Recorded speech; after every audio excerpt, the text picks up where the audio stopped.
আল্লাহ পাক রব্বুল আলামিন কয় দুনিয়ার আদালতে যার বিচার নাই, আমি আল্লাহর আদালতে তার 100-এর 100 বিচার। দুনিয়ার আদালতে যার বিচার রাখে না, আল্লাহর আদালতে বিচার বইতে দেরি, বসতে দেরি হয় না। এজন্য মনে রাখবা, বুদ্ধিমান কখনো দুনিয়ার মামলা আল্লাহর আদালতে নিয়ে উঠে না। বুদ্ধিমান দুনিয়ার মামলা দুনিয়াতেই ডিসমিস করে নেয়, আল্লাহর আদালতে নিয়ে কখনো মামলা নিয়ে উঠে না।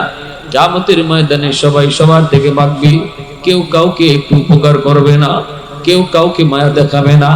মা সন্তানকে মায়া দেখাবে না, সন্তান বাপ মারে মায়া দেখাবে না। যেই মা সন্তানের জন্য জীবন দিত, কইতো আগে আমারে মার, এরপরে আমার ছেলের গায়ে হাত তুল। দুনিয়ায় যেই মা যে কইতো আমারে আগে মারো, তারপরে আমার ছেলেরে ধরো, ওই মা কিয়ামতের ময়দানে সন্তান বিপদে পইরা মার কাছে একটা নেকির জন্য আইবে। মা কইবে, কে গো তুমি? চিনি না, দুনিয়াতে আমার কোনো তোমার মতো সন্তান ছিলই না। কে তুমি? চিনি না। শুধু ইয়া নফসি ইয়া নফসি, আল্লাহ আমারে বাঁচাও। বাপ মা চাইবো সন্তানের গাড়ে দোষ ফালাইয়া কেমনে নিজে বাঁচত, মা চাইবো সন্তানের গাড়ে বিপদে ফালাইয়া নিজে বাঁচত, বউ চাইবো স্বামীর গাড়ে দোষ চাপাইয়া নিজে বাঁচত, স্বামী চাইবো বউর গাড়ে দোষ চাপাইয়া নিজে বাঁচত। কে কারে বিপদে ফালাইয়া নিজে বাঁচতে পারে, সেই চিন্তায় হাসরের মাঠে সবার একই চিন্তা থাকবো, আল্লাহ আমারে বাঁচাও, আমারে বাঁচাও। কেউ কইতো না আল্লাহ আমার আম্মা কই, কেউ কইতো না আল্লাহ আমার আব্বা কই, কেউ কইতো না আল্লাহ আমার স্বামী কই। হাসরের মাঠে কেউ কাউরে খুঁজবে না রে যুবক। আজকে যে স্ত্রীর জন্য তুমি হারাম কামাই করতেছো, আজকে যে স্ত্রীর মায়ায় পইরা তুমি সুদের ব্যবসায় জড়াইছো, আজকে যে স্ত্রীর মায়ায় পইরা তুমি অন্যায় কাজে জড়িত হইছো, ওই স্ত্রী কিয়ামতের ময়দানে বিন্দু পরিমাণ তোমারে মায়া দেখাবে না। পরিষ্কার আল্লাহ বলবেন, বান্দা আমি ব্যাপারে কিছু জানি না, এই বিষয়টা আমার অমুক বান্দার সাথে জড়িত। দুনিয়াতে মার হক নষ্ট করেছো, বাবার হক নষ্ট করেছো, স্ত্রীর হক নষ্ট করেছো, ভাইয়ের হক নষ্ট করেছো, প্রতিবেশীর হক মাইরা খাইছো, গ্রামের মানুষের হক মাইরা খাইছো, অমুক মানুষের তমুক মানুষের। আল্লাহ পাক বলবে বিষয়টা আমার না, বিষয়টা যার, তার সাথে তুমি মামলা ডিসমিস করো। ওই দিন ওই মানুষটার সাথে মামলা ডিসমিস না কইরা কোন মানুষ তার জীবনের নামাজ, তার জীবনের রোজা, তার জীবনের হজ, তার জীবনের উমরা, তার জীবনের লক্ষ লক্ষ টাকা দান সদকা, এগুলা লইয়াও সে জান্নাত পাবে না, যতক্ষণ পর্যন্ত মানুষের মামলা ডিসমিস না হবে। কঠিন বিষয়টা, কঠিন। আল্লাহ পাক সব জানাই দিবে, আমি জানি না। এ আল্লাহর গোলাম, এজন্যই নবীজি বলেছেন উম্মতের দল, সাহাবীরা কও তোমাদের ভিতরে মুফলিস কে? তোমাদের ভিতরে গরিব কেডা, মিসকিন কেডা? সাহাবীরা কয় লা দিরহাম লাহু ওয়ালা দিনারা, যার টাকা নাই পয়সা নাই সেই তো হলো আমাদের ভিতরে সবচেয়ে গরিব, সবচেয়ে বড় অসহায়। আমাদের ভিতরে সবচেয়ে সেই তো হলো মিসকিন, যার পয়সা নাই, টাকা নাই, ঘর নাই, বাড়ি নেই, সেই তো হলো আমাদের ভিতরে সবচেয়ে বড় অভাবী, সবচেয়ে বড় মিসকিন, সবচেয়ে বড় অসহায়। নবীজি বলেন না, যার টাকা নেই, পয়সা নেই, ঘর নেই, বাড়ি নেই, সে তোমাদের মধ্যে অভাবী নয় গো, সে তোমাদের মধ্যে সবচেয়ে বড় অসহায় নয়। সবচেয়ে বড় মুফলিস হলো ওই মানুষটা, যেই মানুষটার টাকা পয়সা ছিল, দুনিয়াতে দ্বন্দ্ব দৌলত সবই ছিল, আল্লাহর রাস্তায় সে অনেক টাকা পয়সা দান করছে, মসজিদে গিয়ে নামাজ পড়ছে, বছরে বছরে হজ করছে, উমরা করছে, পাহাড় পরিমাণ নেকি লইয়া আল্লাহর সামনে হাজির হয়েছে। কিন্তু ওই মানুষের যে হক নষ্ট করেছে দুনিয়ায়, ওই মানুষগুলোর হক দিতে শুরু করবে, হক দিতে শুরু করবে। কারণ কিয়ামতের ময়দানে একমাত্র চলবে নেকি, পয়সা চলবে না, রুপি চলবে না, ডলার চলবে না, পাউন্ড চলবে না। হাসরের মাঠে জমি জমা দিয়ে বদলা দেওয়া যাবে না। হাসরের মাঠ শুধুমাত্র চলবে নেকি। আমরা তো দুনিয়াতেও দেখি বাংলাদেশের টাকা ইন্ডিয়ায় চলে না, ইন্ডিয়ার টাকা পাকিস্তানে চলে না, পাকিস্তানের টাকা সৌদি চলে না, সৌদি টাকা লন্ডন চলে না, লন্ডনের টাকা আমেরিকায় চলে না, যার যার এলাকায় যেটা চলে এটাই চলে। হাসরের মাঠ আল্লাহ পাক এইভাবে সাজায় রাখছে, বান্দারে দুনিয়াতে তুই যার টাকা মাইরা খাইছো, দুনিয়াতে তুই যার জমি দখল করে নিছো, হাসরের মাটি যদি ওই টাকা দিতেও চাস সিস্টেম নেই। সুবহানাল্লাহ। তোর টাকা, তোর পাউন্ড, তোর ডলার এখানে ওকে দিয়ে, এখানে কোনো চলে না।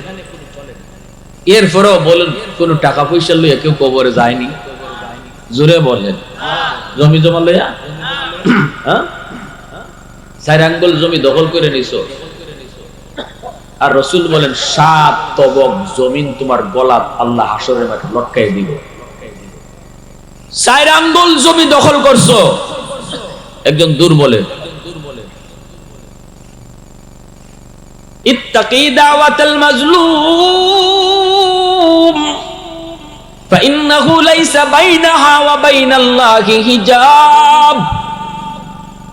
সালাসাতুন দাওয়াতুম মুস্তাজাবাতুন লা শাক্কা ফীহ, দাওয়াতুল মাজলুম ওয়া দাওয়াতুল মুসাফির ওয়া দাওয়াতুল ওয়ালিদি আলা ওয়ালাদিহি। আল্লাহ নবী বলেন 3 ব্যক্তির দোয়া বদদোয়ার সাথে সাথে আল্লাহর দরবারে কবুল হয়ে যায়। একজন হলো মজলুম, সমাজে দুর্বল মানুষ, যেই দুর্বল মানুষটার সমাজে কোনো টাকা ছিল না, পয়সা ছিল না, সম্পদ তার কম ছিল, গোষ্ঠীও তার ছোট ছিল, লোকজন তার ছিল না, না না তার অনেকগুলি ছেলেও নাই, পাশে দাঁড়াইবার মতো কেউ নাই, আবার ক্ষমতাও নাই। এই লোকটার উপরে তুমি সবল মানুষটাই জুলুম করেছ, তারে কথা দিয়ে আঘাত করেছ, হাত উঠে আঘাত করেছ, অথবা তার জমি জমা দখল করে নিছো, কারণ সে দুর্বল, সে তার পক্ষে কেউ দাঁড়াবে না। এই অবস্থায় তুমি যে তার উপরে জুলুম করেছ, মনে রাখবা নবীজি বলেন এই দুর্বল মানুষটা দুনিয়ার আদালতে মামলা দেয় না, মেম্বারের কাছে মামলা নিয়ে যায় না, চেয়ারম্যানের কাছেও যায় না, এমপির কাছেও যায় না, যায় যদি মামলা পায় না। কারণ হলো দুর্বলের পক্ষে কেউ নাই, মানুষ সবলের পিছে পিছে ঘুরে, ঠিক কিনা? জোরে হও। পয়সা যার আছে লোক তার আছে, ঠিক না? ক্ষমতা যার আছে তার পিছে লোক আছে। দুর্বলের পক্ষে কেউ নাই, দুর্বলের পক্ষে কথা কওরা কেউ নাই। এজন্য দুর্বল মানুষ সমাজে সে যদি নির্যাতিত হয়, মজলুম হয়, তাহলে সে কারো কাছে যায় বিচার পায় না, তার পক্ষে কেউ কথা বলে না। এজন্য সে থানায় গিয়ে মামলাও দেয় না, দারোগায় তার মামলা নেয় না, কারণ পয়সা কম পাইব। এই দুর্বল মানুষটা যখন আল্লাহর আদালতে মামলা দেয়, চোখের পানিটা ফালায় যখন কয় মালিক আমি মেম্বারের কাছে গিয়েও কোনো মামলা পাই নাই, চেয়ারম্যানের কাছে গিয়েও আমি বিচার পাই নাই, আদালতে গিয়েও আমি বিচার দায়ের করতে পারি নাই, মালিক দুনিয়ার আদালত আমি বাদ দিয়ে দিলাম, আমার উপরে যে জুলুম হয়েছে মালিক তুমি সব দেখছো, আমি তোমার আদালতে মামলা বসায় দিলাম। নবী কই মামলা বসাইতে দেরি, আল্লাহর আদালতে মামলা গ্রান্টেড হতে দেরি হয় না। দুনিয়ার আদালত বড় সহজ, আল্লাহর আদালত বড় কঠিন। দুনিয়ার আদালতে জজ সাহেবরে ঘুষ দেওয়া যায়, দুনিয়ার আদালতে জজ সাহেবরে বলমাস খাওয়ানি যায়, দুনিয়ার আদালতে জজ সাহেবকে মিনিস্টার দিয়া ফোন দেওয়ানি যায়। কিন্তু বলো দেখি আল্লাহর আদালতে এই সুযোগ আসেনি? আল্লাহরে ঘুষ দেওয়ার সাহস রামসির কারো আসেনি? আল্লাহরে ফোন দেওয়ানির সহজ সুযোগ কারো আসেনি? এজন্য দুনিয়ার আদালতে কোনো না কোনো সুরতে হয়তো মামলা থেকে খালাস পাওয়া যায়, কিন্তু আল্লাহর আদালতে যার বিরুদ্ধে মামলা হবে রে যুবক, এই মামলা থেকে রেহাই পাওয়ার কোনো উপায়। দুর্বলে যখন মামলা বসায় দিব, আল্লাহ কইব বান্দা তোর জীবনের নামাজ, তোর জীবনের রোজা, তোর জীবনের হজ, তোর জীবনের লক্ষ লক্ষ টাকা দান সৎকার লইয়া তুই জান্নাতে একটু পরে যা, আগে তোর বিরুদ্ধে মামলা আছে একটু মামলা দেখ গেল। তখনই দেখবো মামলার বাদী মানুষগুলা তার বিপক্ষে দাঁড়ায় আছে। তখন আল্লাহ কইব এই বিষয়টা আমার না বান্দা, আমার বিষয় হইলে তোরে আমি হয়তো কোনো ওসিলায় মাফ করে দিতাম, কারণ কিয়ামতের ময়দানে আল্লাহর কুদরতি কলিজায় 99 ভাগ দয়া মায়া থাকবো। আল্লাহ কোনো না কোনো উসিলায় আল্লাহ তার বান্দারে মাফ করে দিব। এমন মাফ করবার লাগি আল্লাহ পাক খালি উসিলা খুঁজবো। সুবহানাল্লাহ, জোরে বলে। দুনিয়াতে দেখবেন জজ সাহেব আসামির পক্ষে থাকে, এটা জানেন নি আপনারা? জজ সাহেব সবসময় কার পক্ষে থাকে? আসামির পক্ষে। যে কোনো একটা সুরতনি পাওয়া যায়, কোনো একটা দুর্বলতা নি পাওয়া যায়, তারে বাঁচানি নিয়ে যায় দুনিয়ার আদালত। একই সিস্টেম আল্লাহর আদালতেও। আল্লাহর আদালতেও আল্লাহ তার গুনাহগার বান্দাদের পক্ষে থাকবো। আল্লাহ খালি উসিলা খুঁজবো, আমার বান্দারে কোন একটা উসিলায় মাফ করতে। সুবহান সুবহান। একটা উসিলার কথা কই, মনোযোগ আছে আপনাদের? আল্লাহ হাশরের ময়দানে ইমাম গাজ্জালি রাহমাতুল্লাহি আলাইহি তার দাকাইকুল আখবার নামক কিতাবের ভিতরে লিখছেন, একজন মানুষ আল্লাহ মাফ করতে চাইবো কিন্তু উসিলা খুঁজতেছে। আল্লাহ উসিলা খুঁজতে গিয়ে কয়, বান্দা বল, দুনিয়াতে কোন আলিমের মজলিসে তুই বসছিলি নি? এই উসিলাটা যদি আমি আল্লাহ পাই, আমি তোরে মাফ করে দিব। কইব, না গো মালিক, মনে পড়ে না, রামশ্রী এলাকায় আমার বাড়ি ওয়াজ হইছে কিন্তু বইছি না। আল্লাহ তখনও রাগ করে না। সুবহানাল্লাহ। আল্লাহ তখনও রাগ করতেছে না এর উপর। আল্লাহ কইব, বান্দা বল, কোন আলেমের সাথে জীবনে একদিন হইলো খানা খাইছত নি? কইব, না গো মালিক, মনে পড়ে না। তখন আল্লাহ রাগ করে না। আল্লাহ তখন কইব, বল, এমন কোন ঘরে তুই থাকছো কিনা যেই ঘরে আগে কোন আলেম কোনদিন ছিল? এই ওসিলা পাইলো, আমি তোরে মাফ করে দিব। তখনও কয়, না গো মালিক, মনে পড়ে না। আল্লাহ পাক তখন কইব, বান্দা বল, তোর কোন সন্তানের নাম কোন আলেমের নামে নাম রাখছত নি? এই উসিলাটাও যদি আমি আল্লাহ পাই, আজ আমি তোরে মাফ করার সিদ্ধান্ত নিয়ে দিই। তখনও কয়, না গো মালিক, এই কামটাও করছি না। নাম রাখছি নিজের মতো, নাম রাখছি গুগল দেখা, নাম দেখছি ইন্টারনেটে সার্চ দিয়া, আলেমের নামে নাম রাখছি না। আল্লাহ, আমি ভুল করছি, পদে পদে ভুল করছি। এইবার আল্লাহ বলবো, ফেরেশতারা আমারে জিগাও, দুনিয়াতে কোন আলেমের সাথে ওর সম্পর্ক প্রমাণিত হয় নাই, কিন্তু জিগাও এমন কোন বন্ধু তার ছিল কিনা যেই বন্ধু আলেমদেরকে ভালোবাসতো। ইনডাইরেক্ট। এবার আল্লাহ চলে গেছে ইনডাইরেক্ট। ডাইরেক্ট সম্পর্ক প্রমাণিত হইছে না উলামায়ে কেরামের সাথে, দেখি একটু ঘুরায় এনে সম্পর্ক প্রমাণিত হয়। আল্লাহ কয়, ফেরেশতারা ওরে জিগাও তো, দুনিয়াতে ওর এমন কোন একজন বন্ধু ছিল কিনা যেই বন্ধু মসজিদের ইমাম সাহেবরে ভালোবাসতো, মুয়াজ্জিন সাহেবরে ভালোবাসতো, এলাকার আলেমদের সাথে সম্পর্ক রাখতো, মাদ্রাসা ছাত্র উস্তাদের খোঁজ খবর নিত।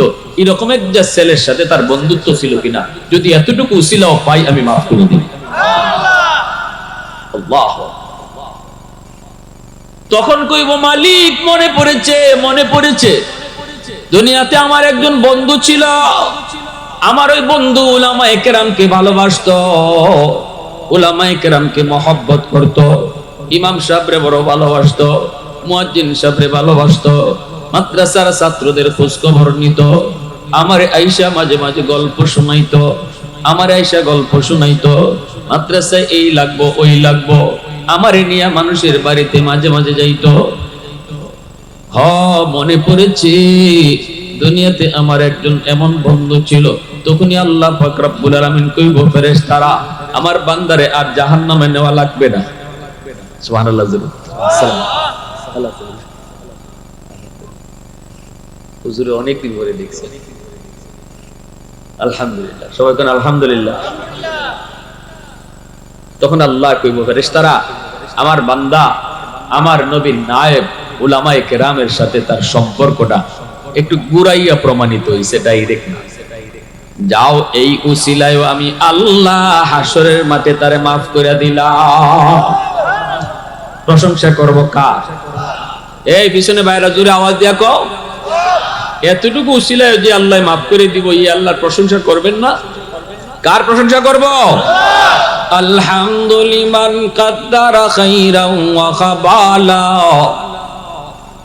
আলহামদুলিমান কদ্দারা খাইরাও ওয়া খাবালা ওয়া শুকরু লিমান সাওয়ারা হুসনাও ওয়া জামালা ফারদুন সামাদুন আন সিফাতিন খালকি বারিউন রাব্বুন আযালিয়ুন খালাকাল খালকা কামালা লা জিদ্দা ওয়ালা নিদ্দা ওয়ালা হাদ্দা লিমাওলা লা জিদ্দা ওয়ালা নিদ্দা ওয়ালা হাদ্দা লিমাওলা আল আনা কামা কানা ওয়ালাম ইয়ালকা যাওয়ালা আল আনা কামা কানা ওয়ালাম ইয়ালকা যাওয়ালা। মুহাব্বতের সাথে বলেন আল্লাহু আকবার। আমার ভাইরা বন্ধুরা জন্য বলতেছিলাম, আল্লাহ পাক রব্বুল আলামিন হাসরের ময়দানে আল্লাহ পাকের কুদরতি কলিজার মধ্যে 99 ভাগ দয়া মায়া থাকবো। আল্লাহ পাক রব্বুল আলামিন তার গুনাহগার বান্দা বান্দির পক্ষে থাকবো, কোনো না কোনো সুরতে তার বান্দারে মাফ করতে পারে কিনা। এজন্য বান্দার হক যদি তুমি আল্লাহর হক যদি তুমি নষ্ট করে থাকো, নামাজ পড়ো নেই, রোজা রাখো নেই, যদি তোমার দিলের ভিতরে অনুতপ্ত থাকে, তুমি যদি আল্লাহর কাছে কান্দো, তুমি যদি আল্লাহর কাছে কো আল্লাহ ভুল করে ফেলেছি, আল্লাহ পাক রব্বুল আলামিন কোনো না কোনো সুরতে তোমাকে ওসিলায় আল্লাহ মাফ করে দিব। কিন্তু যদি তুমি দুনিয়ায় ভাইয়ের হক নষ্ট করো, বোনের হক তুমি মাইরা খাও, প্রতিবেশীর হক নষ্ট করে খাও, যদি তুমি এরকম ভাবে দুনিয়াতে কোনো দুর্বলের হক নষ্ট করো, দুর্বলের হক মাইরা খাও, আল্লাহ পাক রব্বুল আলামিন কিয়ামতের ময়দানে বলবে, বান্দা বিষয়টা আমার না, যদি আমার হইতো কোনো না কোনো উসিলায় তোরে মাফ করতাম, যেহেতু বিষয়টা আমার অমুক বান্দার, সে তোর সামনে বাদী হয়ে দাঁড়ায় আছে, মামলা দিছে আমার আদালতে, এবার ইনসাফের বিচার হবে আমার আদালতে। মামলা যেই দে আমি আল্লাহ তার বিচারই করি, আমি মুখ চিহ্নে বিচার করি না। দুনিয়ার আদালতে মুখ চিহ্নে বিচার হয়, দুনিয়ার সমাজেও মুখ চিহ্নে বিচার হয়, দুনিয়ার সমাজ ব্যবস্থায় দেখা যায় গোষ্ঠী চিহ্নে বিচার হয়, দলের লোক দেখে বিচার হয় না। ত্যাগাইয়া বিচার আসেনি রামশ্রী?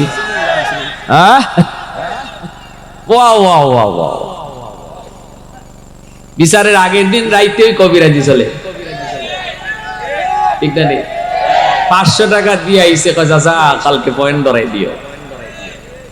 চাচা পয়েন্ট মাথা লিয়ে ঘুরে, পয়েন্ট লইয়া লিয়া চাচা খা, ঠিক না? পরের দিন বিচারে বইয়া চাচা তার উল্টা মাথে টাকা গেল কই 500, কেমনে কইতো মানুষের সামনে শরম? কয় চাচা ফাঁসে ফাঁসে, মানুষে যাতে না বুঝে। চাচা কয় কি করবো তোর ফাঁসে, ঠেলায় নেগা দশে। মানে তুই যখন দিয়া গেছো তোমারে 500, এরপরে রাত্রে লই আইছে 1000। আমি ফাঁসের কথা কইব না 10-এর কথা কইব? ওই 10-এর কথা, এমন 10-এর কথা কয় না, চাচা অলরেডি দেখো চেঁচা আছে আল্লাহর দরবারে, আসেনি না? নাই? ভালো করে বিচার আচার আল্লাহ সবরে দিয়ে করায় না, বিচার সবাই পারে না। আল্লাহ যারা বিচার করে এরার মাথার মধ্যে কিছু অতিরিক্ত জ্ঞান দেয়। এই যে অতিরিক্ত জ্ঞানটা আল্লাহ দিছে, এটা অতিরিক্ত নিয়ামত। এই নিয়ামতের হিসাবটা আল্লাহ করায় গন্ডায় নিব। তোরে যে আমি আল্লাহ বিচার আচার করার একটা আলাদা জ্ঞান দিছিলাম, এই নিয়ামতটা তুই কোন কাজে লাগাইছ ক, তখন ওই 5 আর 10 হিসাব হইল, ঠিক কিনা? জোরে কও।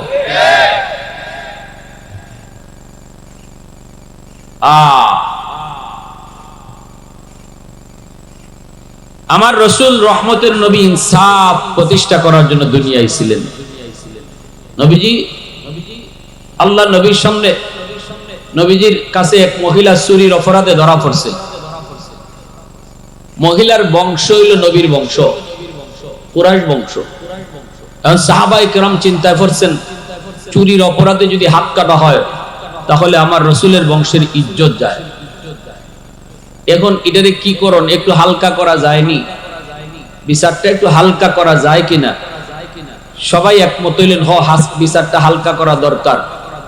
কুরাইশ বংশ পৃথিবীর শ্রেষ্ঠ বংশ, ঠিক না? সম্মানী বংশ, এই বংশের ইজ্জত কেমনে রক্ষা করা যায়? মহিলার হাত না কাটিয়া যদি তার একটা আঙ্গুল কাটা যাইত তাহলে বিচারও রক্ষা হইতো, আবার বংশের ইজ্জতও থাকতো। তো এই কথাটা রসুলের কাছে পৌঁছাইব কেটা? এই সাহস কারো নাই। সকলেই মত হইছেন যে রসুল এই কথাটা কওয়া দরকার, যে এই মহিলার বংশ কুরাইশ বংশ, নবী জানেন না, নবীরে জানানি দরকার। চুরিত যে মহিলা ধরা পড়ছে, মহিলার বংশ নবীর বংশ, এটা রসুলকে জানানি দরকার, কিন্তু জানাই তো কেডায়? এই সাহস কারো নাই। আবু বকর সিদ্দিক কয়, আমারে তোমরা যা খুশি তা কইয়া ফাটাও, কিন্তু এটা লিয়া যাইতাম না। সাহাবীরা কুমর, রাসূল তোমারে বড় মায়া করেন, তুমি একটু যাইবানি। ওমর কয়, আবু নবী তো এমনি ছোট বাচ্চাদেরকে মায়া করতেন, ঠিক না? কারণ ছোট ছোট বাচ্চারা নিষ্পাপ, এরা মাসুম, ফেরেশতার সমতুল্য। এক হাদিসে কুদসিতে আল্লাহ বলছেন, এই শিশু বাচ্চাদের উসিলায় আল্লাহ আমার আপনার মতো গুনাহগার হলে খাওয়াইতেছে। ঘরের শিশু বাচ্চাদের উসিলায় আল্লাহ এই ঘরের গুনাহগার বাপ মা ভাই বোন যারা নামাজ পড়ে না, হারাম পথে চলে, গুনাহ করতেছে, এরা রিজিক আল্লাহ বন্ধ করে দিত। কিন্তু ঘর দুইটা অবুঝ নিষ্পাপ শিশু বাচ্চা আছে, এই উসিলায় আল্লাহ রিজিক জারি রাখছে। এখন মাইরো বাচ্চা হলে যা পারো, যে বাচ্চাটারে আমি মারি, এই বাচ্চার উসিলায় আমার মতো নাফরমানকে আল্লাহ খাওয়ায়, ঠিক কিনা জোরে খান? সাহাবায়ে কেরাম কই, তাড়াতাড়ি খুঁজে বের করো। খুঁজে তারা বের করলো নবীর নাতি, নবীর নাতি, নবীর নাতি। কোন নাতি? কয় যায়েদ ইবনে হারেসার পুত্র, যার নাম হলো উসামা। নবীজির একজন পালক পুত্র ছিল যায়েদ ইবনে হারেসা, তার সন্তান হলো উসামা। ছোট্ট নাতি, দাদা নাতির মাঝে একটা মায়ার সম্পর্ক আছে নি না নাই? উসামাকে সবাই ডাক দেয়া, উসামা আও, একটা কথা শিখাই দিমু। আর ময়না ফাকির মতো মুখস্থ কইরা দাদার সামনে গিয়ে কইলি, কোন কথা? কইবা, দাদা আজকে যেই মহিলাটা আপনার আদালতে চুরির অপরাধে ধরা খাইছে, তার বংশ কোনটা জানেন নি গো? বংশ হলো আপনার বংশ কুরাইশ বংশ। তারপরে তুমি কইবে, দাদা এই বংশের ইজ্জত রক্ষার জন্য বিচার একটু হালকা করা যায়নি? দাদা গো, আমি ছোট মানুষ, আপনারে কই আপনা কাটটা আঙ্গুল কাটতে দিলাম, তাইলে বিচারও রক্ষা হয়, বংশের ইজ্জত থাকে। উসামারে শিখাইয়া দিছি। উসামায় কয়, আমারে যদি দাদা মারে তাহলে তোমরা কই থাকবা? তোমরা তো কেউ গেলায় না, মানে আমারে ফাটাইতেছে। তো সাহাবীরা কয়, আমরা দাঁড়ই আছি, চিন্তা করো না। রাসূল তোমারে মারবার লইলি, আমরা দৌড় দিয়ে গিয়া মাঝখানে পড়ে, ইয়া রাসূলুল্লাহ ছোট মানুষ বুঝছে না, মাফ করে ফাটাইবো এরা, ওই আবার মাঝখানে গিয়া খামাইবো এরা। আমরা দাঁড়ই আছি, তুমি টেনশন করো না, যাও। উসামারে ফাটাই দিছে। নবীজির কাছে উসামা এসে কয়, দাদা আইয়ো। দাদা কইবার আগে এই ঘেঁষাঘেঁষি শুরু করছে, কুলো উঠে গালে গালে গাল লাগায়। শিশু বাচ্চা বলতে দেখে, আমার ছোট মেয়েটা আছে, কোনো কিছু চাইবার আগে দাঁড়ো আইয়া এমন ভাবে নাকে নাকে নাক লাগাইবো, হ্যাঁ, গালে গালে গাল লাগাইবো, ঘষাঘষি করবো। তা আমি ইরম করলে আমি বুঝালাই, আম্মু কিতা লাগবো তোমার, কইলাম তুমি আইসে দে কাবো, আমি কোনটা চাইছি বলি, আমি তোমার এই ঘষাঘষি তুমি বুঝতেছি, তুমি বুঝতে চাইবা, ঠিক না রে? বাচ্চারাও বুঝে এটা, যে কুস্তা চাইবার আগে বাইল দেওয়ান লাগে, ঠিক না? চাইবার আগে বাইল দেওয়ান লাগে, বাইল দিলে চাওয়াটা মজবুত হয়। এটা আল্লাহ শিখাইছে, যে চাইবার আগে প্রশংসা করো, প্রশংসা করবা, তারপরে চাইবা। এটা আল্লাহ নিজেই শিখাই দিছে, আল্লাহ এটা পছন্দ করে। সুবহানাল্লাহ, জোরে কোন। পয়লা ছুটি আল্লাহ কয় না ইহদিনাস সিরাতাল মুস্তাকিম, পয়লা ছুটি আল্লাহ শিখাইছে না ইহদিনাস সিরাতাল মুস্তাকিম। প্রথম আল্লাহ শিখাইছে কও আলহামদুলিল্লাহ রাব্বিল আলামিন আর রহমানির রহিম মালিক ইয়াউমিদ্দিন। ওই খালি আল্লাহর প্রশংসা, আল্লাহর প্রশংসা, আল্লাহর গুণগান। এরপর আল্লাহ কয়, এখন কও কোন কিতা চাও? কয় ইহদিনাস সিরাতাল মুস্তাকিম, আমারে জান্নাতের পথ দেখাও। সুবহানাল্লাহ, দেখছেন নি?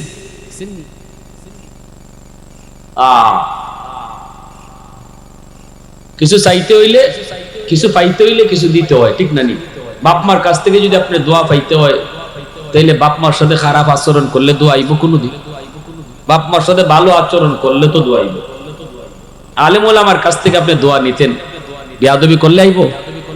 আলেমদের সাথে চললে, তাদেরকে সম্মান করলে দোয়া আইব। উসামা যায় কয় দাদা, নবী কয় কিতা কইতে কইলাও, কয় দাদা এই যে মহিলাটা চুরির অপরাধে ধরা পড়ছে, জানেননি তার বংশ কোনটা? নবী কয় বংশ দিয়ে আমার কি দিত? চুরির যে ধরা পড়ছে এ কোন বংশের, ছত্রী বংশের না সৈয়দ বংশের না লাট বংশের, এটা তো দেখার দরকার নেই। নবীর আদালতে বিচার ব্যবস্থা ছিল, অপরাধীর পরিচয় শুধু একটাই, সে অপরাধী। অপরাধীর পরিচয় কয়টা? জোরে বলেন। এ চেয়ারম্যানের ফুলা না মেম্বারের বাতিজা না এমপির হালা, এটা আল্লাহ রসুলের আদালতের বিবেচ্য বিষয় ছিল না। ইসলামী আদালতে এটা দেখা হয় না। সন্ত্রাসীর পরিচয় শুধু সে সন্ত্রাসী, চোরের পরিচয় সে চোর, ডাকাতের পরিচয় সে ডাকাত। সে কার বাতিজা কার ফুলা এটা তার পরিচয় না। আজকে আমাদের সমাজ ব্যবস্থায় যদি এই থিওরি মোতাবেক চলতো তাহলে সমাজ এত নষ্ট হইতো না।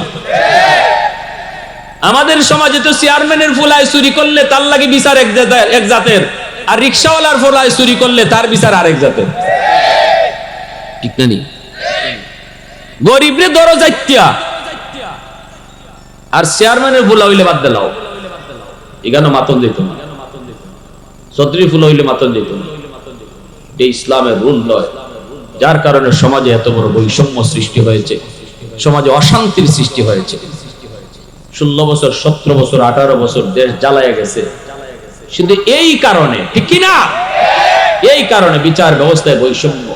আমার নিজের দলের লোক হইলে তার বিচার এক জাত, আর সে যদি অন্য দলের হয়, সে যদি আর টুফিওয়ালা যদি হইতে তো আর ওইসে ওই কাম, ঠিক না? নেই টুফিওয়ালা যদি হইতে তো ওইসে কাম, এরা দরো যাইতিয়া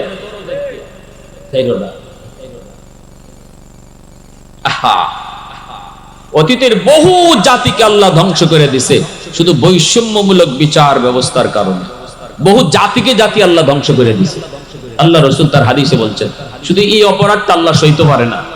আল্লাহ সইতে পারে না দুই চোখ দিয়ে বিচার করা, এটা আল্লাহ সইতে পারে না, আল্লাহ বরদাস্ত করতে পারে না। বিচার সবার জন্য সমান। অপরাধীর পরিচয় একটাই, সে অপরাধী, আর কোনো পরিচয় তার নেই। আল্লাহ নবী বলতেছে উসামা কি কইতেছো একটু বুঝে কও। সব সময় আমি তোমার দাদা না, আমি জজ, বুঝে কও। দাদা এক সময় আর জজ আর এক সময়, তাও তো নাতি তো দাদা। ও দাদা ইজ্জত যাইব আপনার বংশে, আট কাটলে আঙ্গুলটা কাটতে ইজ্জত রক্ষা হইব, বিচার হইব। কি কইব উসামা এই কথাটা? রসুল গুসায়, নবীজির চেহারা লাল হয়ে গেছে। আল্লাহ রসুল বসা থেকে দাঁড়ায় গেছেন কাঁপতে কাঁপতে, অথচ আদরের নাতি। আমার আপনার নবী, রহমতের নবী, দয়ার নবী জীবনে সহজে এত সহজে রাগ করেন না। নবীজি এত সহজে রাগ হন না। নবীজির নিজের ব্যক্তির উপরে আক্রমণ হইলে নবী রাগ করেন না, কিন্তু এই কথায় রসুল এত রাগ করছেন বসা থেকে দাঁড়ায় গেছেন। এবার আল্লাহ নবী দাঁড়ানো মাত্রই সাহাবায়ে কেরাম বাপ বুঝা দৌড়ে আইছেন। আইয়ে গো ইয়া রাসূলুল্লাহ, শুধু মানুষ বুঝে না। আল্লাহ নবী কই এটা আমার উসামার কথা না, এটা তোমরা হিকাই দিছো। এটা হিকান্না কথা। এ সাহাবীরা শুনো, ভালো করে শুনো, আমি মুহাম্মদুর রাসূলুল্লাহর কথাটা শুনো। আল্লাহ আমাকে দুনিয়াতে ইনসাফ প্রতিষ্ঠা করার জন্য দুনিয়া পাঠাইছে, বৈষম্যমূলক বিচার ব্যবস্থা দূর করার জন্য আল্লাহ আমার দুনিয়া পাঠাইছে। আল্লাহ পাঠাইছে দুনিয়াতে ইনসাফ প্রতিষ্ঠা করতাম, সঠিক ন্যায় বিচার প্রতিষ্ঠা করার জন্য আল্লাহ আমাকে দুনিয়া পাঠাইছে। ভালো করে শুনো, শুধু আমার বংশের নারী না, যদি আমার কলিজার টুকরা মেয়ে ফাতেমাও চুরির অপরাধে ধরা পড়তো, আমি নবী বাপ হইয়া তার হাতটা কেটে দিতাম। একটু আওয়াজ দিয়ে কন্যা সুবহানাল্লাহ, আর একটু জোরে কন্যা সুবহানাল্লাহ। ওয়াল্লাইলু মিহি জুলফি মুহাম্মদ কাতারান্নুম ওয়াশ শামসু মিরখসারায়ে আহমদ কাতারান্নুম वल फजर में है सुबह रिसालत की बशारत, वल असर में है दौर नबूवत की बशारत, हर फूल में है रूए मदीना का तबस्सुम, शाखों की लचक में बेक़दा का तकल्लुम, यासीन से मौला ने कभी उनको पुकारा, हामीम कभी और कभी तासीन इशारा, ये रमज़ों की कुछ आशिक़ व माशूक़ के माबैन, समझा है जिन्हें ख़ल्क़ में एक सरवर कौनैन, समझा है जिन्हें ख़ल्क़ में एक सरवर कौनैन। मुसलमानेर आवाज़े बोलेन अल्लाहु আকবার, आरो जोरे कोन अल्लाहु আকবার। এজন্য আমার বারা বন্ধুরা, জুলুম আল্লাহ বরদাস্ত করে না রে যুবক। সমাজের দুর্বল মানুষের উপরে জুলুম করবা না, কারণ দুর্বল যদি আহ কয় আল্লাহর আরশটা কাঁপে ওঠে। আল্লাহ পাক রব্বুল আলামিন কয়, দুনিয়ার আদালতে যার বিচার নাই, আমি আল্লাহর আদালতে তার 100-এর 100 বিচার। দুনিয়ার আদালতে যার বিচার রাখে না, আল্লাহর আদালতে বিচার বইতে দেরি, বসতে দেরি হয় না। এজন্য মনে রাখবা, বুদ্ধিমান কখনো দুনিয়ার মামলা আল্লাহর আদালতে নিয়ে উঠে না। বুদ্ধিমান দুনিয়ার মামলা দুনিয়াতেই ডিসমিস করে নেয়, আল্লাহর আদালতে নিয়ে কখনো মামলা নিয়ে উঠে না, দুনিয়াতেই ডিসমিস করে ফেলে। কারণ হলো ওই দিন দুর্বল মানুষটা যখন মামলা বসায় দিব, ও মালিক আমার 4 আঙ্গুল জায়গা শিং টিল্লা লয়ে গেছি, আল্লাহ আমার জমির আইল কেটে লয়ে গেছি। আইল কাটা আসেনি না? হ্যাঁ,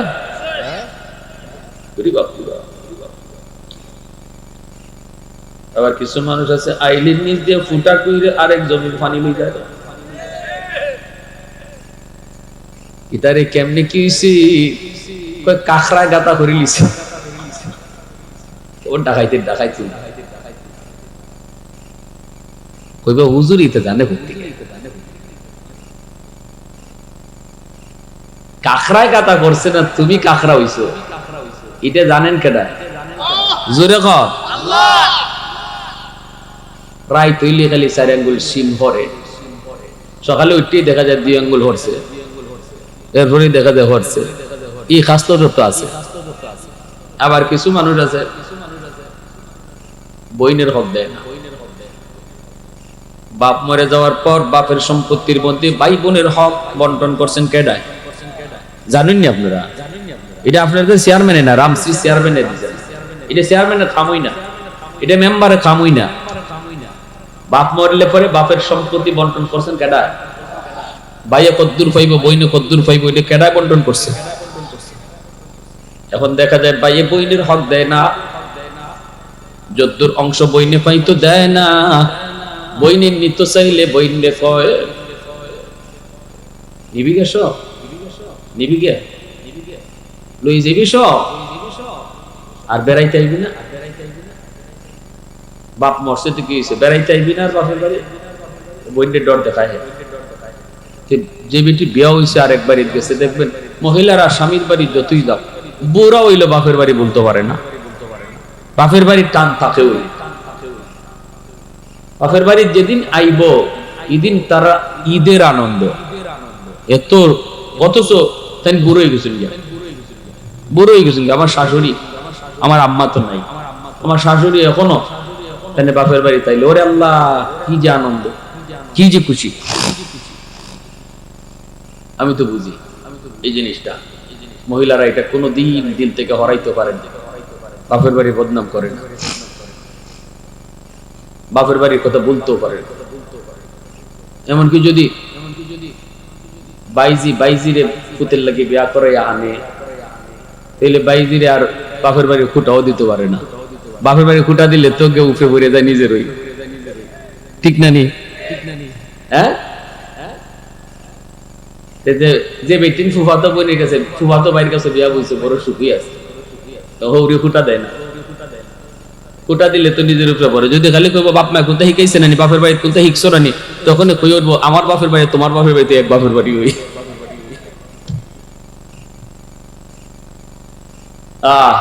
তো এখন দেয় না, কই আর আইতে না। তখন বোন ডরাইয়া কয় না ভাই, ভাই আইতাম না, কি কোন ভাই, আব্বা মরছেন, কি হয়েছে ভাই, আমি কি বলতে পারবো, আমার আব্বা বাপের বাড়ি বলতে পারবো, হয়তো তুই যে জমি লই যাবি গা, অংশ লই যাবি, তুই বেড়াইতে আইবি না। কয় ভাই আমার লাগতো না। এই কথা খান শুনবার লাগি হে গোতাটা দিছে। কয় কি তাকে আমার লাগতো না, ভাই তুমি খাও। ই খাওয়া হালাল হইছে নি? জোরে কই। এটা হইলো চুরি দুইটা মাপ নিতেছে, ডেগার দুইটা মাপ নেয়। আমারে ধরছে একবার ডাকাইতে, আমরা বান্যাসুন থেকে যাইব নগর প্রোগ্রাম করে আইতেছি। 3 জন মেহমানে আটকেছিল মোটরসাইকেল, 3 জনের মুখোশ পরা, রান্দা আতো। ড্রাইভার একটা লাত্তি মারছে, ড্রাইভারে মেয়ে করে কান্না শুরু করছে। আমার ওকে হুজুর আপনার আমরা ধরতাম না, টাচও করতাম না, তবে জানি হুজুর আপনি 3টা মাহফিল করে আইছেন, টাকা আছে, বুঝলেন কি হিসাবটা লয়। হুজুর টাকা দেন দেলাই, আমি কইলাম আচ্ছা নাও টাকা নিতে। টাকা দিলাইছে, দেওয়ার সময় মুখোশ পরা তো আমার কয় হুজুর বদ্ধ দিয়ে। ওই কি কয় বলে, হুজুর বদ্ধ দিয়েন না। না না না না, কে বদ্ধ, কত লম্বা রান্দা দিলে বদ্ধ হইব মুখ দিয়ে, কি ভাই বদ্ধ হইতো আরেকবার, না না না কে বদ্ধ। আহা ইজাতের মাফ হইল, ওই যে বাপের বাড়ি যাইতে না, বেটি ডরাই ঠিক আছে ভাই আমার লাগতো না ভাই, মন থেকে তোমার দেলাইছি, বাইরে দেলাইছে। আরেক যেতে ডাকাইতে ভাই আছে, হয় যত বিটিনতে বাপের বাড়ির সম্পদ নিছে, নেওয়ার লগে লগে বাপের কবর ফাইটে গেছি গিয়া, ওই দেখ কেমন ডর লাগায়। এখন মেয়েরা স্বাভাবিক ভাবেই বাপের প্রতি দুর্বল থাকে, ঠিক না নি? ছেলেরা তাকে মার প্রতি দুর্বল, আর মেয়েরা তাকে বাপের প্রতি একটু দুর্বল বেশি। যেই মাত্র কয় যত বেটা যত বিটে বাপের বাড়ির সম্পদ নিছে, বাপের কবর ফাইটে গেছি, ডরাই ভাই আমার নারী লেইতে কি থাকো ভাই, আমার কোনটা লাগতো না, কুস্তালা বদনাও নিতাম না, তুমি খাও। মনে রাখবা এমন চেঁচাটা খাইবা, চেঁচাটা কারে করে। হাসরের মাঠে গিয়ে দেখবে বইনের মামলা, হাসরের মাঠে কার মামলা জোরে কম, ওই হকুল ইবাদের মধ্যে, বন্দার হকের মধ্যে বইনের মামলাটা করছে।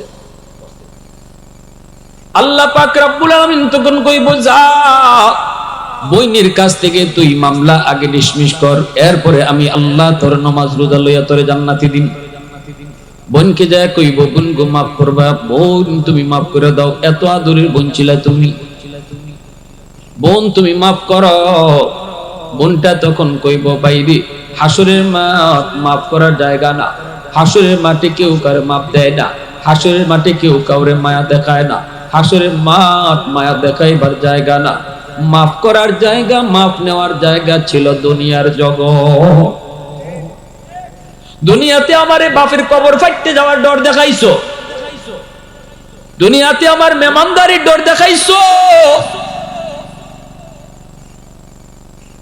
দুনিয়াতে আমার এই সেই দেখায় বুঝিয়ে দিছো, কিন্তু আল্লাহর আদালতে মামলা হয়ে গেছে। এবার কইব বোন আমারে তুই মাফ করে দে, বইনে কইব আমার জমি দাও, বইনে কইব আমার টাকা দাও। হাসরের মাঠে জমি আর টাকা নিয়ে কেউ উঠবো না, হাসরের মাঠে জমি টাকাও চলবেও না, চলবে শুধু নেক আমল। তখনই কইব কেমনে দিম, ওইগুলা তো চলে না। কই চলে কি তা, কই নেক আমল। হাসরের মাঠে নেক আমল শুধু চলবে। তখনই কইব তোমার জীবনের নামাজের সব আমার দিয়ে দাও, তোমার জীবনের হজের সব আমার দিয়ে দাও, তোমার জীবনের রোজার সব আমার দিয়ে দাও। এইভাবে কিন্তু তার হক, তার পাওনাদার গুলা তার কাছ থেকে পাওনা আদায় করবে। দুর্বল মানুষটাই কইব তোমার কাছে নামাজের সব আছে, এটা আমার দিয়ে দাও। এইভাবে নিয়ে নিব, দিয়া দিয়া দিয়া দেখবো বউর মামলাও আছে, দেখবো কার মামলা আছে, বউয়ের মামলাও আছে। কই এটা আবার কেসের মামলা, কই মোহরের টাকা না দেওয়ার মামলা। আমাদের সমাজে একটা প্রচলন আছে, মোহর শুধু কাগজে লেখলেই চলে, দেওয়ান লাগে না। দিবার ক্ষমতা নাই 1 লাখ, কিন্তু মোহর লেখে 10 লাখ। কেমন জমিদারের ফুতুইছে, বিয়া করবার সময় জমিদারে হুতে যায়, কি রে তুই 10 লাখ কেমনে লিখলি, দিবে কেমনে? কয় দেওয়ান লাগে না। কয় কি করলে চলে? কয় কাগজে লিখলেই চলে। কয় লেখলে তো হয় না, মাফনি সতনি। কয় বাসর করে লই লিছি। কয় কেমনে? মশারি থামাইছি না। চকির তলে বইয়া রইছে নতুন বউ। কয় কি গো স্বামী? পালং আইতাই নানি। কয় না, কেমনে আইমু? কয় কেন, কি হইছে? কয় এত টাকা মোহরও দিতাম পারতাম না, পালঙ্গ উঠতামও পারতাম না। বউ কইতা কও তো সাতার মুখ যাও, মাফ করে দিছি। এটা হইল আওরের ডাকাইতের মাপ। এটা কের মাপ? ডাকাইতের মাপ। কারণ নতুন বউ তোমারে পালঙ্গ তুলবার লাগি তত কইবই, এটা কিন্তু মন থেকে মাপ দিছে না, পালঙ্গ তুলবার মাপ। ঠিক না?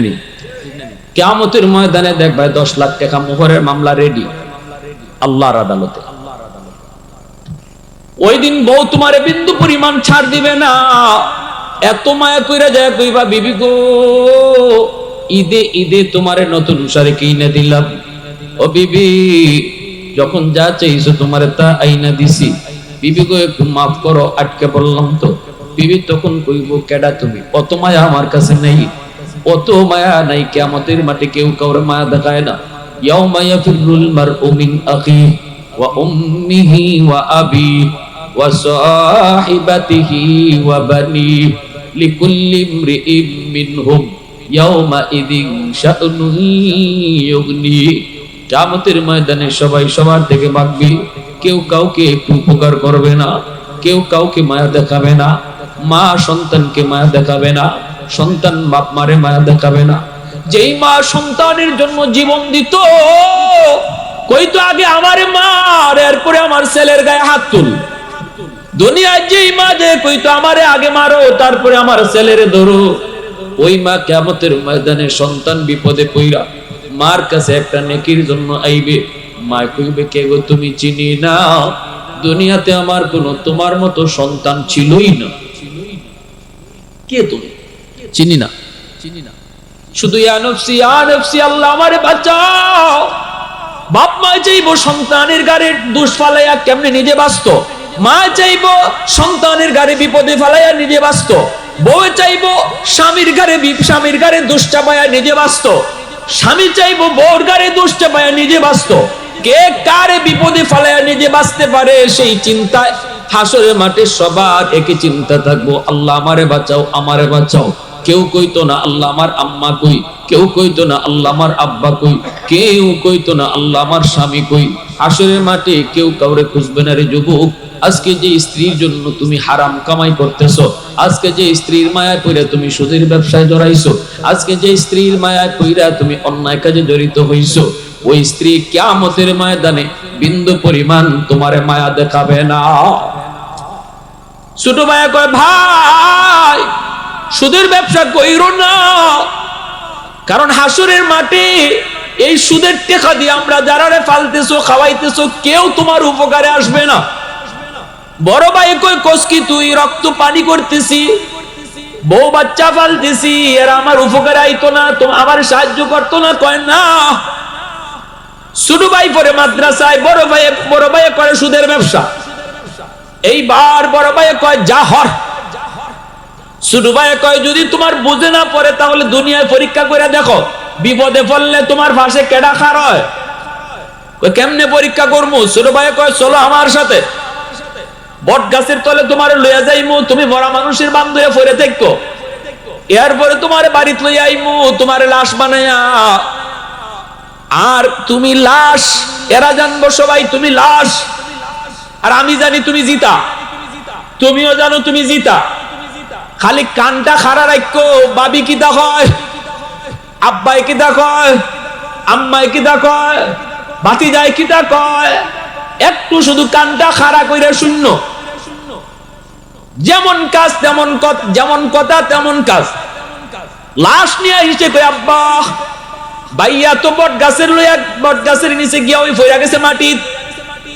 কস কি? কহ আব্বা ভাই তো নাই, বাপ আইছে, ভাবি আইছে, বাতিজা আইছে, সবাই আইসা কান্নাকাটি শুরু করে দিছে।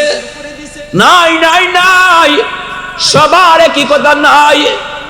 এমনি ছাত্ররা কয়, ছোট ভাই কয় একটু খারাও, মুফতি সাহেবের কাছে একটু যাই, মনে হয় দম আটকা রইছে, এটা কোনো জিনের কারবার হইব। আমি হুজুরের কাছ থেকে আইতেছি, দৌড় দিয়ে গেছে, গিয়া আবার আইসে দৌড় দিয়া ফিরতে কয়, আব্বা মুফতি সাহেব হুজুরে জিন হুজুরে একটা দোয়া শিখাই দিছে, ভাই মরছে না, দম বুঝে আটকা রইছে, এই একটা ফু শিখাই দিছে, ফু, এই ফুটা যদি আমি বাইয়ারে দেই, সাথে সাথে বাইয়ের দম ফিরে আইব। বাপে কয়, বাবা দেরি করিস না, তাড়াতাড়ি ফু দে, আমার পুতুই আমার আমার সংসারটা চালায়, দে দে দে তাড়াতাড়ি ফু দে। ছোট ভাই কয়, ফু দিবনে পরে, শর্ত আছে ফু দেওয়ার। হুজুরে কই দিছে, জিন হুজুরে কইছে বাইয়ারে ফু দেওয়ার আগে এই ফুটা একটু জিতা মানুষের শরীর দেওয়ান লাগবো। এই জিতা মানুষটা ফু খাইয়া মরতেও পারে, জিতা থাকতেও পারে, সম্ভাবনা আছে দুইটারই, মরতেও পারে, জিতাও থাকতে পারে। এরপরে যদি বাইরে ফু দেই তাহলে ভাই 100% জিতা হয়ে যাইব। ও আব্বা, আমার বাইটে তো কষ্ট কইরা হালাল হারাম না বুঝিয়া তোমরা রে খাওয়াইতেছে পালতেছে, এই বাইটারে বাঁচাইবার লাগি আব্বা তোমার শরীর ফুটা দিমুনি। বাপে কয়, খারা যেখানে আসো দিগানো তা, এর বউরে ডাক দে, এর বউরে ডাক দে, আমার শরীর ফু দিস না। ভাবি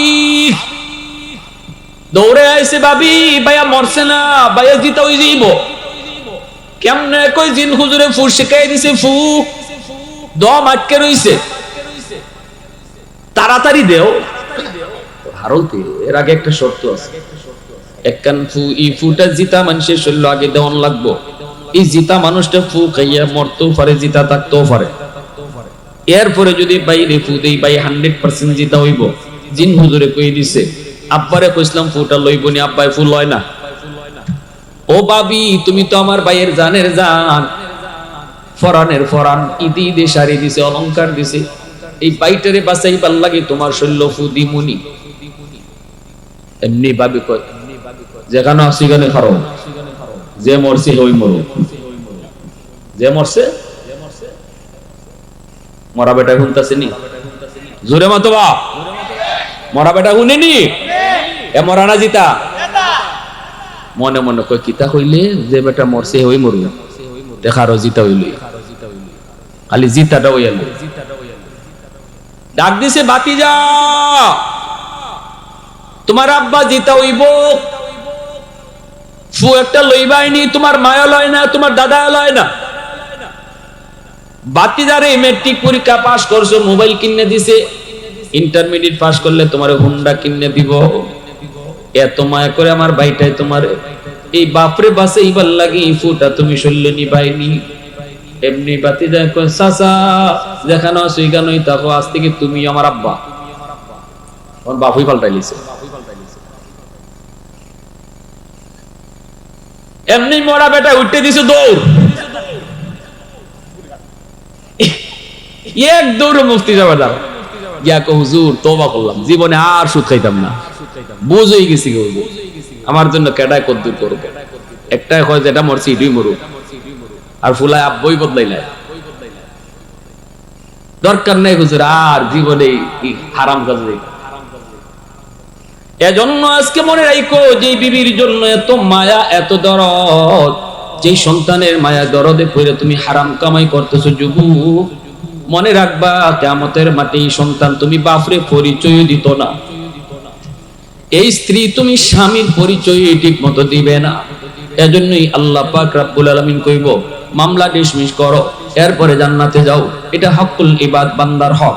আমি আল্লাহ এই ব্যাপারে কিছু জানি না, আমার হক নষ্ট করেছো, যাও আমি মাফ করে দিলাম, কিন্তু মানুষের হক যা নষ্ট করেছো এই ব্যাপারে আমি আল্লাহ কিছু জানি না, তুমি মামলা ডিসমিস করো। আমাদের সমাজে আবার কিছু পুরুষ আছে, স্ত্রীর উপরে জুলুম করে, নির্যাতন করে, বউর উপরে টর্চারিং করে, গালাগালি করে, হাত উঠায়, এটাও কিন্তু মামলা। কারণ দুর্বলের মামলা, ঘরের ভিতরে আমার স্ত্রী হলো সবচেয়ে বেশি দুর্বল। এই যুবক, মদিনার মসজিদে আমার নবী দয়ার নবীর একটা ঘটনা শুনো, অনেক মর্মান্তিক একটা ঘটনা, বড় কষ্টের একটা ঘটনা। নবীজি ইন্তেকালের আগ মুহূর্তে নবীজি বুঝে গেলেন হয়তো দুনিয়ায় আর বেশি দিন বাঁচবেন না। নবীজি একদিন মসজিদে নববীর মিম্বরে বৈশা নবী কয়, সাহাবীরা রে, ও সাহাবীরা শুনো, হয়তো আমি নবী আর দুনিয়ায় বেশি দিন বাঁচবো না। আমার কাছে তোমাদের কারো কোনো পাওনা যদি তাকে বলো, কারো কোনো পাওনা যদি তাকে বলো, আমি পাওনাটা পরিশোধ করে দিতে চাই। কারণ কারো মানুষের হক আল্লাহ পাক কিয়ামতের ময়দানে মাপ দিবে না। এমনকি আমি নবীর কাছেও যদি তোমাদের কারো কোনো পাওনা থাকে রে, আল্লাহ এই ব্যাপারেও কোনো ছাড় দিবে না। এজন্যই বলি, আসনি এমন কেউ আমার কাছে তোমাদের কোনো পাওনা, অথবা আমি তোমাদের কাউকে কষ্ট দিয়েছি, কারো উপরে জুলুম করেছি, জান্না অজান্না, তুমি মনে একদিন আপনি ঘোড়ার পিঠে উঠছেন, চাবুক মারবেন, আমি আপনার ঘোড়ার পাশেই দাঁড়ানো ছিলাম, চাবুকটা ঘোড়ার পিঠে পড়ছে না পড়ছে আমার পিঠো, আমার পিঠো চাবুকটা পড়ছে গো নবী, এই চাবুকটা আমার পিঠে পড়ছে, এই চাবুকের বাড়িটা আপনার কাছে আমার পাওনা। আল্লাহু আকবার, জোরে বল। মদিনার মসজিদ নীরব, হওয়ারই তো কথা নীরব, নিস্তব্ধ হয়ে গেল। সাহাবী নবীর পিঠে বাড়ি দিতে চায়, চাবুক মারতে চায়। সাহাবীরা নবীর, আল্লাহ নবীর পাশেই সাহাবীরা দাঁড়ানো। নবী তখন বলে, আসো, দ্রুত আসো, হাতে চাবুক নেও, আমি নবীর পিঠে আমি যেভাবে মারছি এইভাবেই তুমি মারো। সাহাবী দাঁড়ায় গেছেন চাবুক মারার জন্য। নবীর পাশে আসবেন, আবু বকর সামনে যায় দাঁড়ায়, ভাই তুই এটা কি করো? আমার দয়ার নবী দু জাহানের বাদশার পিঠে তুই চাবুক মারবি, তুই তারে মাফ করবি না? নবী কয়, আবু বকর সরহ। ওমর দাঁড়ায় গেছে, ওমরে কান্না করে, ভাই যাইস না, যাইস না, আমার নবীর, যেই নবীর পিঠে মশা মাছি বয় না, আমার যেই নবীর পিঠে মশা মাছি বসা হারাম রে, ওই নবীর পিঠে বুঝি তুই যে চাবুক মারবি? নবী কয়, ওমর রাস্তা ছাড়ো। সাহাবীরা একে একে আটকাইতে চায়, নবী সবাই আটকায় দেয়, না না, কেউ তোমরা তারে আটকায়ও না, আমি কারো পাওনা লইয়া কবরে যাইতে চাই না। নবী শেষ সময় উম্মতকে শিখায় গেছে, উম্মতের দল কবরে যাইও, কিন্তু মানুষের পাওনা লইয়া কবরে যাইও না, কারণ এটা আল্লাহ মাফ দিবে না, মাফ দিবে না। ভয়ঙ্কর কবিরা গুনাহ, ভয়ঙ্কর কবিরা গুনাহ। না না, আল্লাহর আদালতে মানুষের মামলা নিয়ে উইটো না, এটা আল্লাহ কখনো মাফ দিবে না। নবী শেষ সময়ে সেটা বোঝানোর জন্য বলতেছে, সাহাবীরা তারে রাস্তা ছাড়ো, সাহাবীরা তার রাস্তা ছাড়ো। সাহাবী সামনের দিকে আসতেছেন, নবীজির পাশে চলে আসলেন। আল্লাহ নবীর কাছে আইসা নবীজি তার পিঠটা দিয়ে দিলেন। মদিনার মসজিদ বড় সাহাবী সবাই কান্না শুরু করে দিছি, সবাই চোখ দিয়ে পানি পড়তেছে, আর খালি কইতেছে, না এমনটা করিস না, করিস না, করিস না। অথচ সাহাবী চাবুক হাতে নিয়ে নিছে, আল্লাহ নবী পিঠটা দিয়ে দিছেন। এই অবস্থায় সাহাবী কয়, নবী গো, আমার পিঠে যখন আপনি চাবুক মারছিলেন তখন আমার পিঠটা খালি ছিল, আমার পিঠে কোনো জামা ছিল না গো নবী। যদি 100 বদলা নিতে হয়, পাওনা পরিশোধ করতে হয়, আপনার শরীরের জামাও খুলতে হবে। সুবহানাল্লাহ। পুরা মসজিদ নীরব, নিস্তব্ধ হয়ে গেছে, সবার চোখে কান্না। কই কি, আমার রাসূলের পিঠে বাড়ি মারবো চাবুক দিয়া, আবার কই আপনি জামা খুলেন। আল্লাহ নবী জামা খুলে ফেলতেছেন, আল্লাহু আকবার, জোরে কও। নবীজি জামা খুলে ফেলতেছেন, মদিনার মসজিদটা যেন কাঁপতেছে, মসজিদে নববী। সবার চোখ দিয়া পানি, সবাই তাক হয়ে অবাক হয়ে, কেউ কিছু বুঝতেছে না কি হইতেছে। নবীজি যে মাত্র পোশাকটা খুলে ফেলছেন, নবী পিঠটা এইভাবে খুলে ফেলছেন, সাহাবীর পিঠটা দিয়ে পিঠ থেকে নবী যেভাবে এইভাবে জামাটা টান দিছেন, টান দিয়ে নবী পিঠটা খুলে ফেলছেন। পিঠটা খোলা মাত্রই সাহাবী চাবুকটা আস্তে করে মাটিতে ফালায়া দৌড় দিয়ে নবীজির পিঠটার মধ্যে জড়ায় ধইরা নবীর কান্দের মধ্যে যে মোহরে নবুয়ত ছিল, এই মোহরে নবুয়তের মধ্যে চুমা খাওয়া শুরু করছে।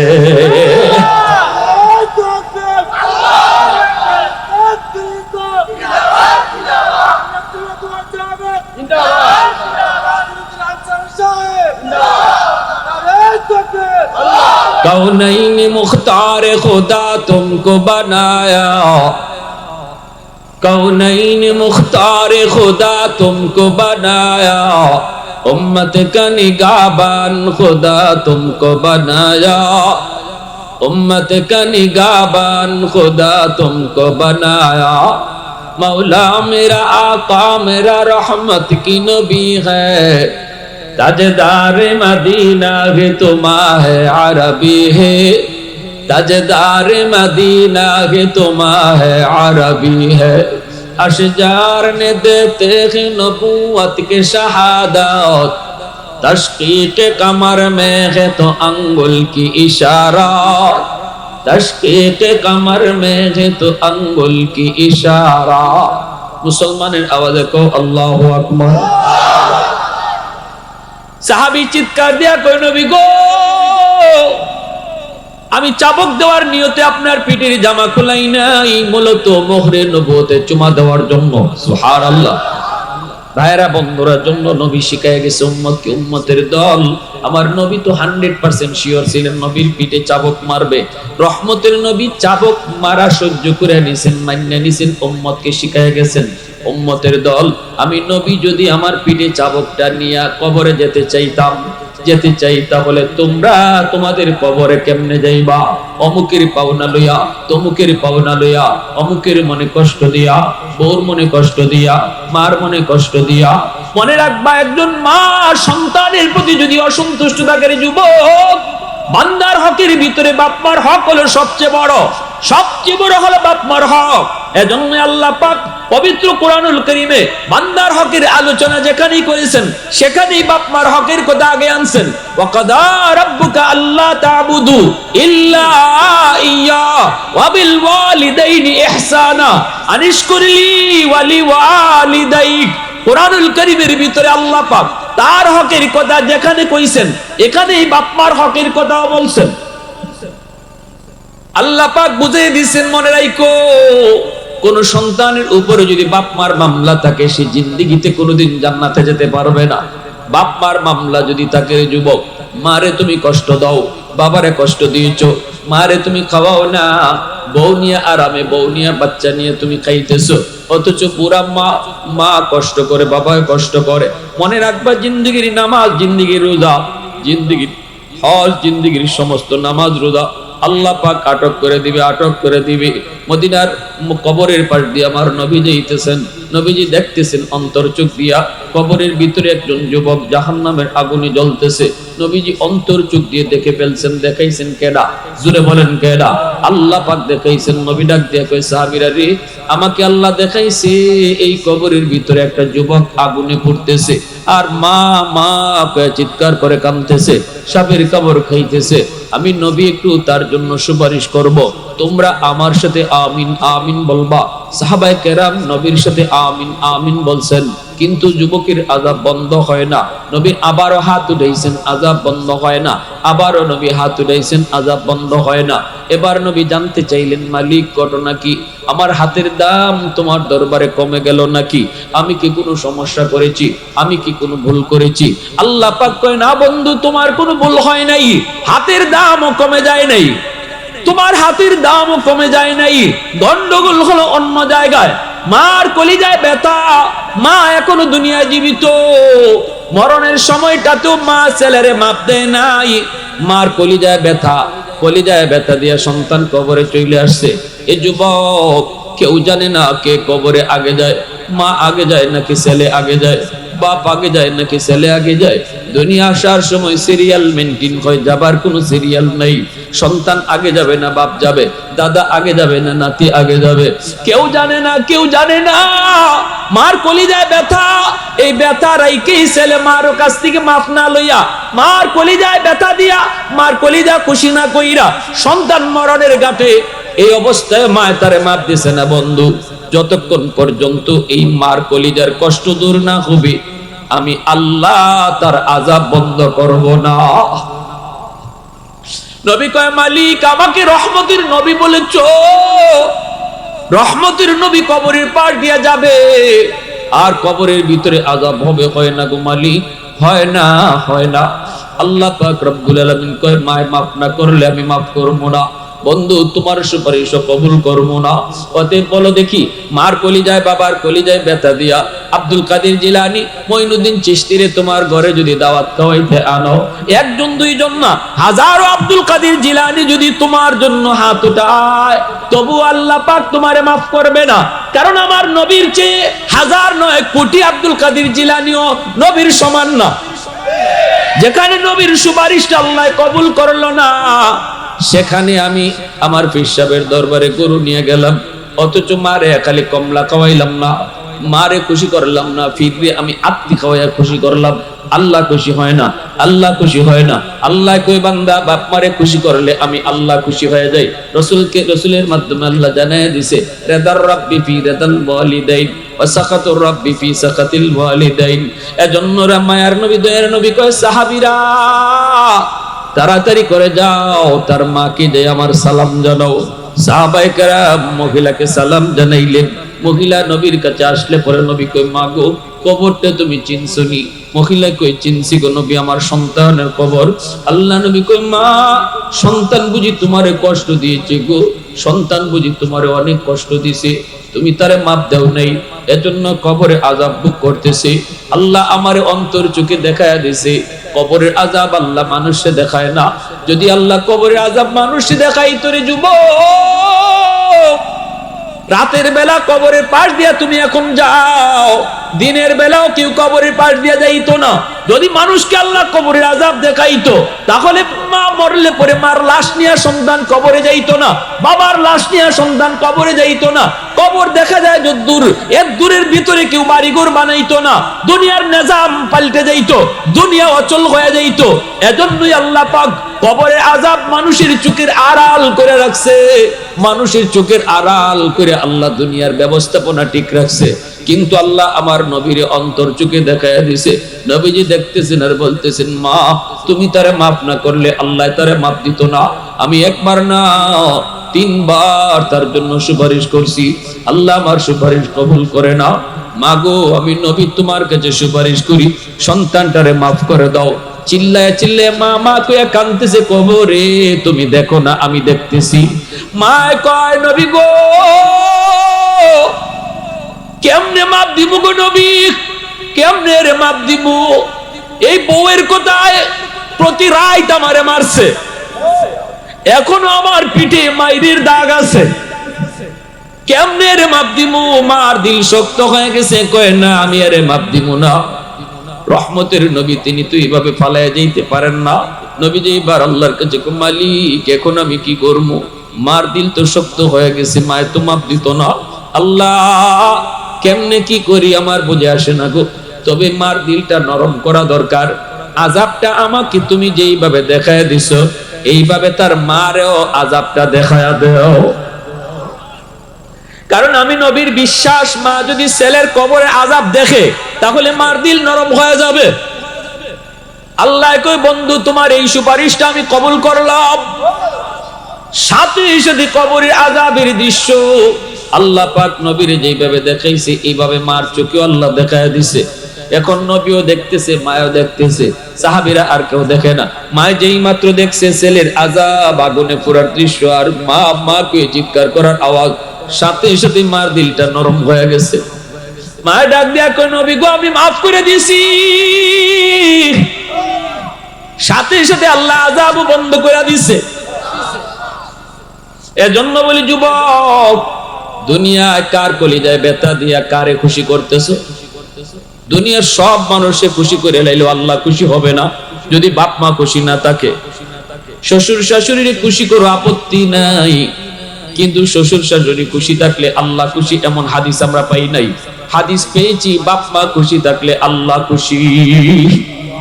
হক্কানি পীর বুজুর্গকে খুশি করো, অসুবিধা নাই। খাঁটি আল্লাহ ওয়ালাদেরকে খুশি করো, আল্লাহ খুশি হয়। কিন্তু হাদিস আমরা পেয়েছি, বাপ মা খুশি থাকলে আল্লাহ খুশি। এজন্য বলি যুবক, হকুল ইবাদের ভিতরে বাপ মার হকটা আল্লাহ পাক সবার আগে আনছেন, সবচেয়ে বেশি গুরুত্ব দিয়েছেন।